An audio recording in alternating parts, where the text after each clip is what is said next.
சில பேர் எடுத்துக்கிட்டோம்னா, டைம் ரொம்பவே கீப் அப் பண்ணுவாங்க. எனக்கு வந்து டைம்னா டைமுங்க. அத தாண்டி வந்தாங்கன்னாலாம் என்னால வந்து அக்செப்ட் பண்ண முடியாது. இந்த நேரத்துக்கு நான் கண்டிப்பா சாப்பிட்டே தீரணும். இதுக்கு மேலனா வந்து என்னால தாங்க முடியாது. அப்படின்ற மாதிரி எல்லாத்துலயுமே வந்து அந்த டைம் கீப் அப் பண்ணணும் அப்படின்ற ஒரு விஷயத்த வந்து இவங்கல்ல அந்த 5 அப்படின்ற எண்ல பிறந்தவங்க கொஞ்சம் ஃபாலோ பண்றவங்களா இருப்பாங்க. ஆனா இவங்களா இப்ப குக் பண்றாங்க அப்படிங்கும்போதோ, இல்ல இவங்களா ஒரு விஷயம் பண்றாங்க அப்படிங்கும்போதோ, அதுல வந்து கொஞ்சம் ஆமா நெனச்சேன். ஆனா அது வந்து முடியல அப்படின்ற மாதிரி.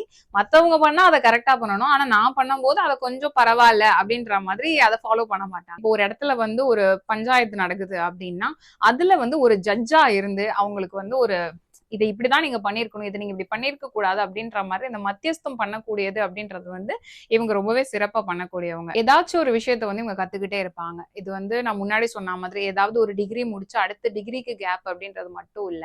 திடீர்னு வந்து எனக்கு திடீர்னு ஒரு பாட்டு கத்துக்கணும்னு ஆசையா இருக்கு. எனக்கு வந்து ஒரு மியூசிக் கத்துக்கணும்னு ஆசையா இருக்கு. இல்லன்னா நான் வந்து ஏதாவது ஒரு விஷயம் வந்து புதுசா ஒரு ஒரு ஹார்ஸ் ரைடிங் நான் வந்து கத்துக்கணும்னு சொல்லி எனக்கு தோணுது. அதுக்கு போணும். ஸ்விம்மிங் கிளாஸ் நான் போலான்னு நெனைக்கிறேன். நீங்க என்ன நெனைக்கிறீங்க? இப்படின்ற மாதிரி ஏதாவது ஒரு விஷயம் வந்து தெரிஞ்சுக்கிட்டே இருக்கணும். அந்த தேடுதல் அப்படின்றது ரொம்பவே அதிகமா இருக்கும். அத ஃபுல்லா கம்ப்ளீட் பண்ணுவாங்களா, மாட்டாங்களா அப்படிங்கிறது வந்து ஒரு கொஸ்டின் மார்க்கா இருக்கும். அதுக்கு மத்த கிரகங்கள் அப்படிங்கிறதுமே வந்து கொஞ்சம் வீக்கா இருக்கு அப்படிங்கும்போது, கொஞ்சம் போவாங்க. ஆனா முடிக்க மாட்டாங்க. அப்படின்ற மாதிரி இருப்பாங்க. இவங்களுக்கு ஒரு பெண் குழந்தை இருக்கிறாங்க. அவங்களுக்கு திருமணம் செஞ்சு குடுக்குறாங்க அப்படிங்கும்போது, ரொம்பவே இவங்க வந்து கேர்ஃபுல்லா இருக்கணும். ஏன்னா, இந்த 5 அப்படின்னு சொல்லக்கூடிய எண் வந்து அந்த பெண்களுடைய வாழ்க்கை ஏதோ ஒரு வகையில சிக்கலாகும் அப்படிங்கிறத ஒரு ஒரு வகையில நமக்கு காட்டும். அதனால நீங்க வந்து அவங்களுக்கு திருமண வாழ்க்கைய அமைச்சு குடுக்கும்போது, ரொம்பவே யோசிச்சு ரொம்ப கேர்ஃபுல்லா அமைச்சு குடுக்க வேண்டிய ஒரு சூழ்நிலை இருக்குதுங்க.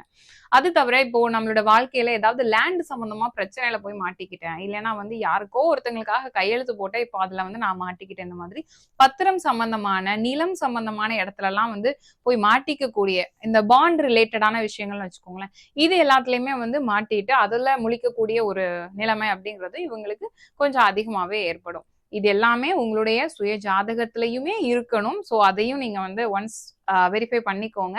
இல்ல 5ஆம் நம்பர்ல பொறந்தா நமக்கு இவ்ளோ பிரச்சனையும் கண்டிப்பா உண்டா அப்படின்னு யோசிக்க வேண்டாம்.